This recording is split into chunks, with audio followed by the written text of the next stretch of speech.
Bonjour l'équipe, bienvenue, vous êtes sur la chaîne de la vagabonderie, moi c'est Bob Vagabond, on est dans l'épisode, je sais pas, mais c'est pas grave, on y va quand même, c'est parti.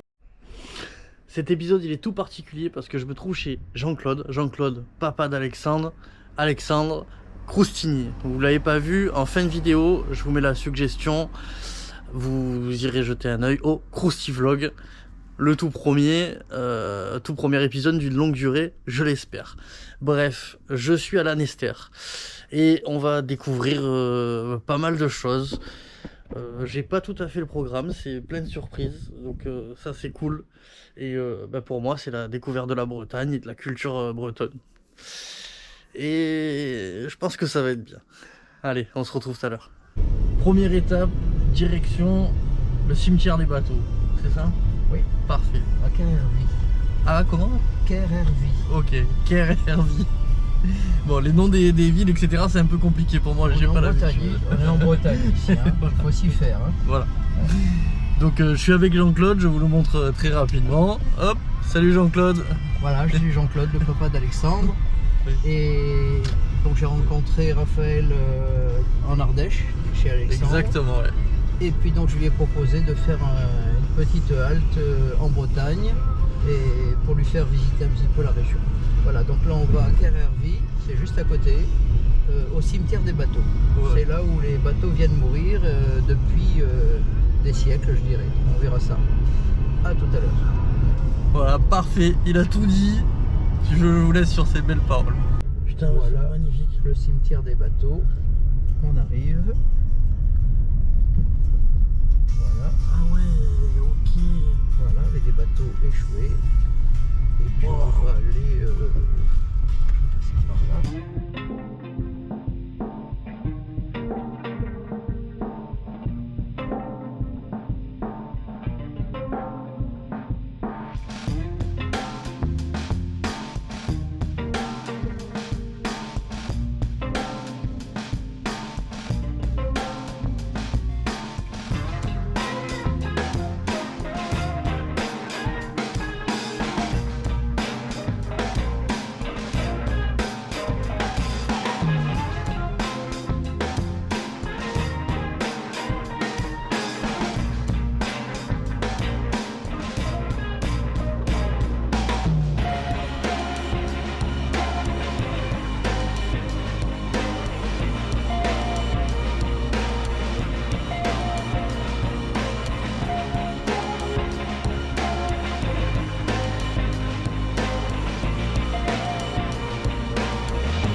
Alors après le marché de Pleumeur, là on se retrouve à la base navale de... La base sous-marine de Lorient. De Lorient. Et je vais vous laisser Jean-Claude expliquer tout ça, Voilà. il sait mieux que moi. Ça c'est les blocs des sous-marins.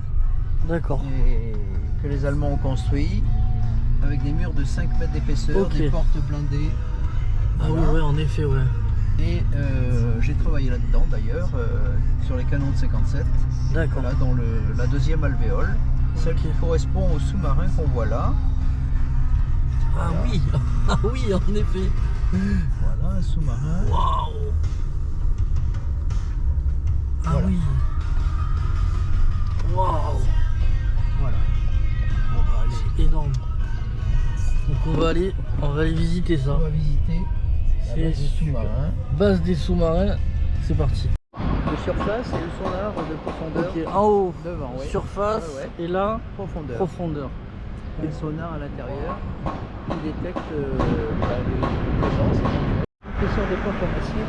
Donc le sous-marin rentrait dans le bassin, Ouais. à flot, il fermait la porte, il vidait le bassin et le sous-marin se trouvait au sec. D'accord. C'est énorme.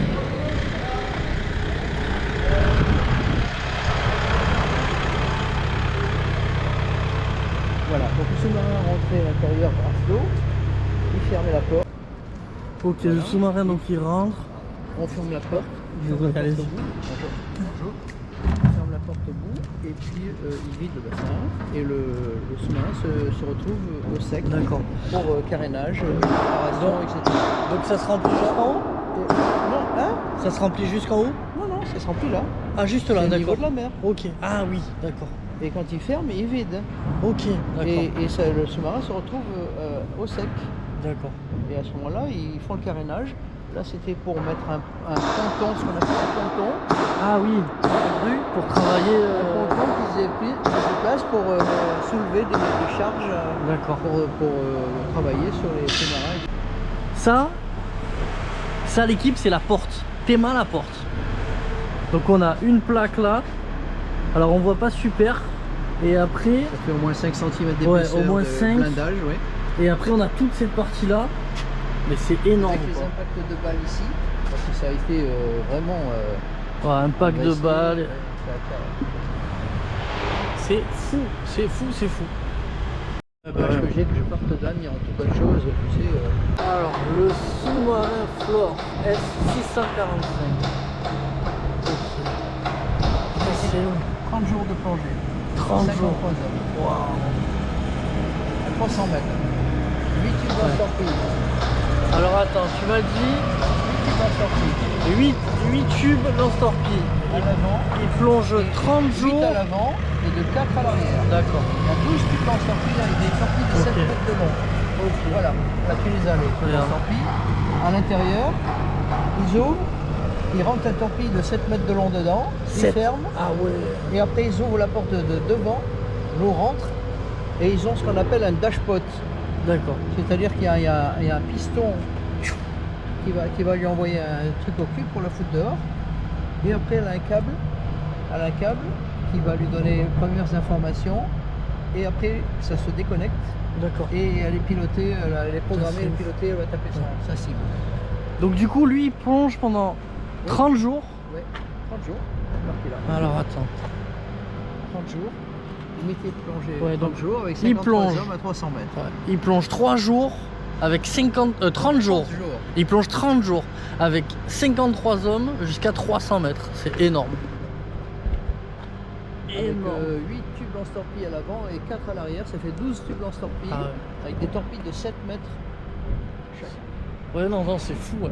Ça devait faire des désastres, ça, sur les bateaux. Bah oui, bah oui. Ça devait être. Taille de face.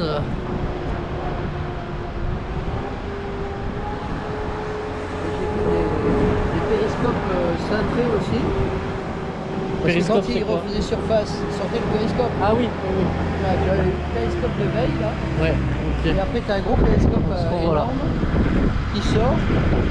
Et quand il y a un pétrolier qui arrive en face, le radar n'entend pas les moteurs parce qu'il est caché par la coque.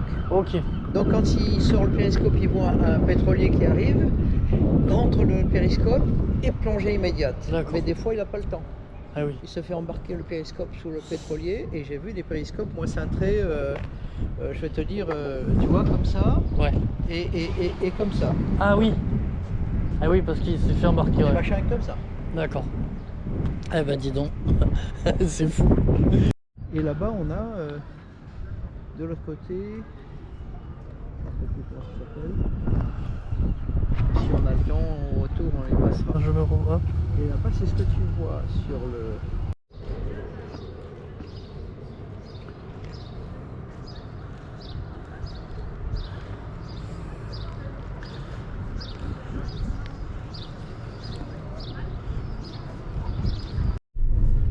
Du coup, l'équipe, on se retrouve. On sort du resto. C'était incroyable. J'ai mangé ma première galette bretonne et ma première crêpe bretonne Au caramel, au beurre caramel, salé. voilà, caramel beurre salé avec Jean-Claude, bien entendu. C'était super. Sur ce, je vous mets des images du resto parce qu'ils étaient souriants, gentils, parfait. Allez, à tout à l'heure.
Voilà l'équipe, on se retrouve et on va aller visiter le site des alignements de Carnac. Carnac. Carnac. C'est parti.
C'est le moment du débrief. Alors, quelle journée incroyable, ça a été trop bien. Donc, je me suis réveillé, trop bien dormi, forcément, dans un vrai lit, etc. En plus, Jean-Claude m'a accueilli, mais top du top. Qu'est-ce qui s'est passé? Donc, en premier, on allait voir le cimetière des bateaux, avec le théâtre. Franchement, le cimetière des bateaux, c'est stylé. C'est stylé. Quand il y a des grosses marées basses, on peut voir encore plus de carcasses de bateaux. Et franchement, trop bien. C'était, j'ai grave kiffé. Suite à ça, après, on allait au marché. Alors, je vous mets le nom de la ville de là. Je crois que c'est Pleumaux, je crois, ou un truc Pleumoir, Pleumaux. J'ai du mal avec les noms des villes, hein. Je suis pas de cette région, donc c'est un peu dur. Bref, je vous mets le nom d'en bas. Je vous mets le nom en bas, pardon. Après ça, on est allé à la base culturelle, donc l'Arsenal, où on a vu ce sous-marin de fou, et puis un peu les alentours. Et surtout, ce qui était fou, c'est que d'un côté, Jean-Claude avait travaillé sur ce même sous-marin, sur les canons, si je dis pas de bêtises, et puis en même temps, maintenant il est retraité, puis on avait le sous-marin en face de nous, etc. C'est truc de fou, avec cette grande cavité, ce couloir avec les portes, etc. Où il se servait pour réparer du coup les sous-marins. Ça, c'était vraiment ouf. Suite à ça, on a fait après la visite du site avec les menhirs. Ça, c'était dingue. C'était dingue parce que c'est un site, voilà, j'aurais voulu faire des recherches pour vous en parler un peu mieux. Malheureusement, vu que je sors une vidéo par jour, pas évident de faire des recherches en même temps. Mais si vous êtes curieux, n'hésitez pas à aller jeter un œil parce que le site, il est un peu, c'est fou en fait de se dire que il y a des roches qui ont été déplacées de plusieurs kilos, voire peut-être plusieurs tonnes, je ne sais pas. Et on ne sait pas exactement, etc. On sait juste que ça a un lien avec la culture celte. Et voilà, et suite à ça, c'était la dernière activité de la journée. Après on est rentré, on a mangé, etc. C'était trop bien. Sur ce, c'est la fin de cette vidéo. Tu veux plus de contenu, il n'y a pas de souci. En description, tu as les liens de mes réseaux sociaux. Où j'essaye de poster 3-4 reels, je fais des stories, etc. Donc ça vaut le coup. Et un like, bien sûr, pour soutenir la chaîne. Et si vraiment tu as envie de me soutenir à fond, c'est le partage. Le partage pour moi c'est génial. J'en dis pas plus. Et si tu as une question, un commentaire constructif ou une remarque, etc., n'hésite pas. On peut discuter ensemble dans les commentaires. Il n'y a pas de problème. C'était Bab Vagabond. Bang, bang.